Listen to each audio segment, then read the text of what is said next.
கேப்னா பொய் அப்படின்னு அர்த்தம். பொய் அப்படி சொல்றாங்க அப்படின்னு அர்த்தம். லைஸ்ன்னு சொல்லலாம்ல. Lies lies lies. அத கேப் கேப் கேப் அப்படின்னு சொல்லுவாங்க. இதுல இன்னும் பயங்கர அட்வான்ஸ்டான டேர்ம்ஸ் எல்லாமும் இருக்கு. கேப்னா நம்ம கேப்ப தான சொல்லுவோம். அது அவங்களோட ஒரு வார்த்தை சார். இதெல்லாம் புது வார்த்தைகள். பொய் சொல்றா மேடம். அந்த மாதிரி கேப் கேப் கேப் கேப் அப்படின்னா பொய் சொல்றாங்க அப்படின்னு அர்த்தம்.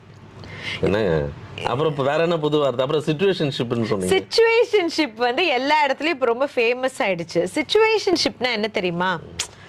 ஒரு ஃப்ரெண்ட்ஷிப்பும் இல்ல, ஒரு ஃபுல் லவ்வும் இல்ல. அது ரெண்டுத்துக்கும் நடுவுல ஒரு ஜோன் இருக்கும்ல.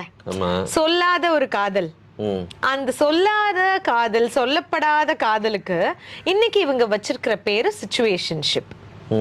இப்ப அவங்க சொல்ல போறாங்க, எனி டைம் சொல்லுவாங்க. ஆனா ஒருத்தருக்கு ஒருத்தர் தெரியும். ஆனா எனி டைம் சொல்ல போறாங்க மாதிரி சொல்லுவாரு, கடைசி வரைக்கும் சொல்ல மாட்டாரா?